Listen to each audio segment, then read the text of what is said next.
Hello बच्चों, let's read the question. The question says an examination consists of 160 question. 1 marks is given for every correct option and 1/4 marks is deducted for every wrong option and half mark is deducted for every question left. Then one person scores 79, and if half mark is deducted for every wrong option and 1/4 marks is deducted for every left question, the person score 76. Then find the number of question he attempt correctly. First option 80, second option 100, third option 120 and fourth option 140। तो बच्चों इस question को solve करने के लिए हम लोग जिस की कॉन्सेप्ट का यूज करने वाले हैं वो की कॉन्सेप्ट होगा हमारा सॉल्विंग की कॉन्सेप्ट होगा बच्चों solving word problem. Solving word problem. तो सबसे पहले बच्चों इस क्वेश्चन को सॉल्व करने के लिए हम लोग इक्वेशन को क्वेश्चंस को बार बार पढ़ करके इक्वेशन फॉर्मेशन का काम करेंगे। इक्वेशन फॉर्मेशन का काम, एंड जैसे इक्वेशन फॉर्म हो जाए देन इक्वेशन सॉल्विंग का काम करें। देन हम लोग इक्वेशन सॉल्विंग का काम करें। तो सबसे पहला काम बच्चों, हम लोग क्वेश्चन को बार बार पढ़ेंगे तभी इक्वेशन लिख पाएंगे। तो क्वेश्चन में कह रहा है कि टोटल 160 क्वेश्चन हैं एंड 3 टाइप के क्वेश्चन हैं प्यारे बच्चों।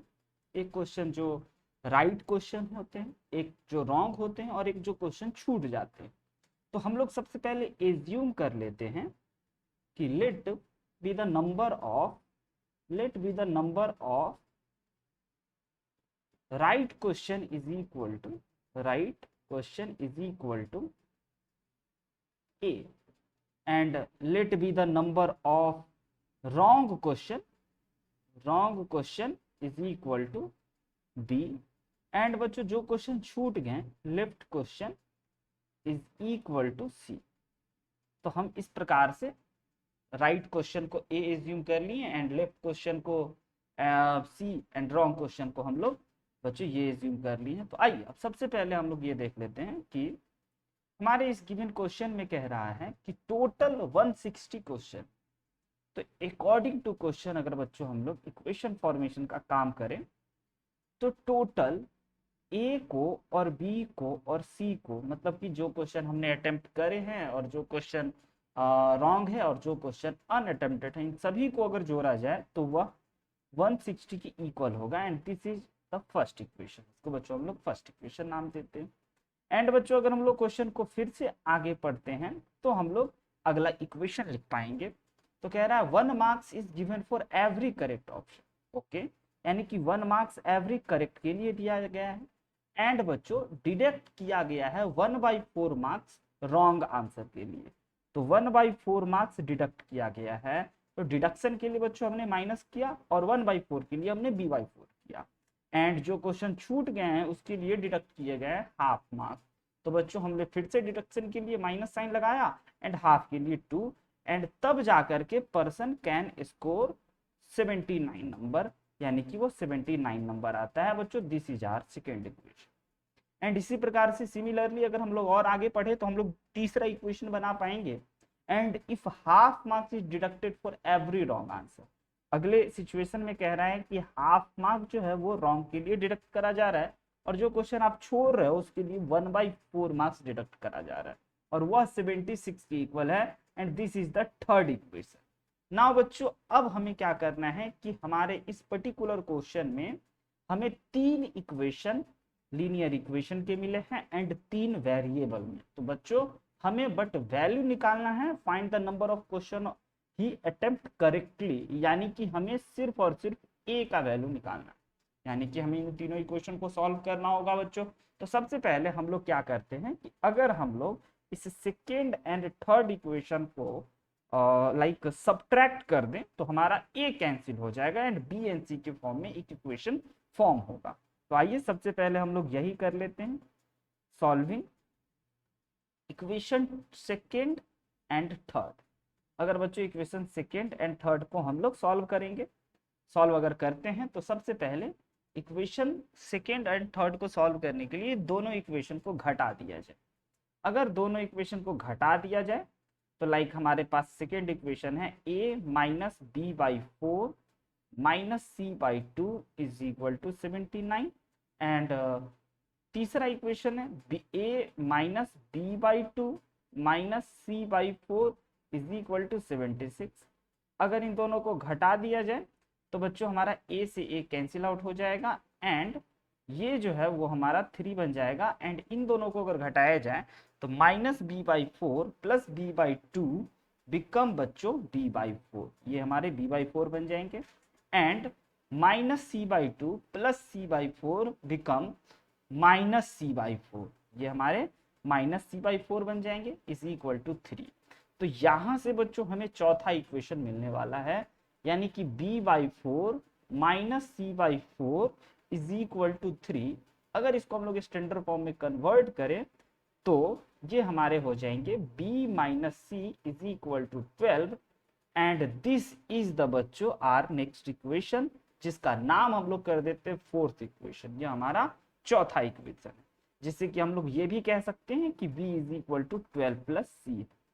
अब बच्चों अगर हम इस b के वैल्यू को, इस b is equal to 12 plus C को अगर हम लोग फर्स्ट इक्वेशन में पुट करें तो हमारे पास एक इक्वेशन मिलेंगे जिसमें कि बच्चों हमारे a एंड c होंगे। ऑलराइट, तो इसको हम लोग करते हैं put b is equal to 12 plus C in equation first. Equation first में बच्चों इसको हम लोग पुट करते हैं, तो हमारा जो फर्स्ट इक्वेशन है वह a प्लस बी प्लस, हमारा फर्स्ट इक्वेशन है बच्चों a plus B plus C is equal to 160 and बच्चों अगर हम लोग इसमें b के जगह पे 12 प्लस सी पुट करें जो कि इक्वल हो गए, तो यहां से हम लोग लिख सकते हैं a plus 2c is equal to 148 and this is the बच्चों फिफ्थ इक्वेशन। यह हमारा पांचवा इक्वेशन बना। अब बच्चों ये पांचवा इक्वेशन जिसमें कि वेरिएबल में सिर्फ और सिर्फ a एंड c है एंड इसी प्रकार से b के वैल्यू को हम दूसरे या तीसरे इक्वेशन में पुट करें बच्चों तो हमारे पास एक और इक्वेशन आने वाले। आइए जरा उसको भी देख लिया जाए कि अगर बच्चों हम लोग इसको पुट करें दूसरे इक्वेशन। ऑलराइट, नाउ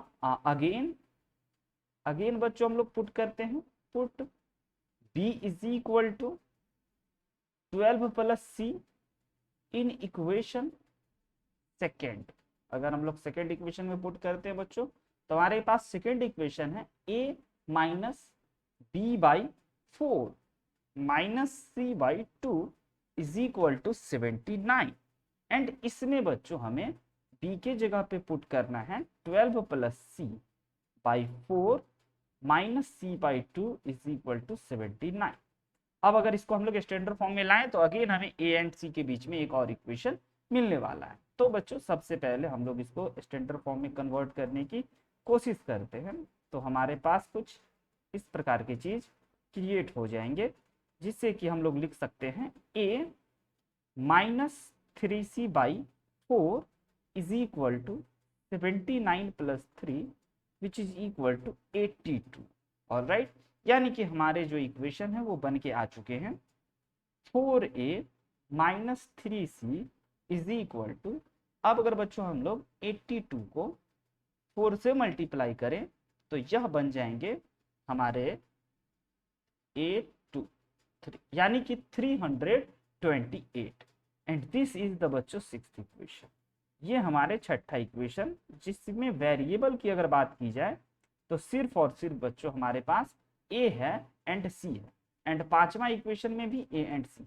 अगर बच्चों हम लोग इस फिफ्थ और सिक्स्थ इक्वेशन को सॉल्व करें एलिमिनेशन मेथड या किसी भी मेथड से तो हम लोग यहाँ से a के बारे में जान पाएंगे एंड वही हमारा आंसर होगा। तो चलिए जरा इन दोनों इक्वेशन को सॉल्व करते हैं। तो बच्चों इन दोनों इक्वेशन को सॉल्व करते हैं। नाउ सॉल्विंग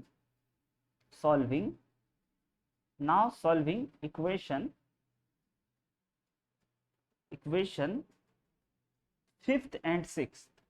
अगर बच्चों हम लोग फिफ्थ एंड सिक्स्थ इक्वेशन को सॉल्व करें बाई कोई भी मेथड यूज कर सकते हैं हम लोग, चलिए एलिमिनेशन मेथड ही ले लेते हैं। एलिमिनेशन मेथड से अगर हम लोग सॉल्व करें तो बच्चों हमारे पास जो है वो 5th एंड 6th इक्वेशन में कोफिशिएंट सेम करने हो। तो आप देख सकते हो कि यहाँ पे 2 है एंड यहाँ पे 3 है, तो इन दोनों को अगर 6 बना दे तो ऐड करने पे हमारा सी वाला टर्म कैंसिल आउट हो जाए। ऑल राइट, तो इन दोनों को 2 बनाने के लिए पहले वाले मतलब 5वें इक्वेशन में बच्चों हमें मल्टीप्लाई करना चाहिए 3 से एंड छठे इक्वेशन में मल्टीप्लाई करना चाहिए 2 से और ऐड कर देना चाहिए।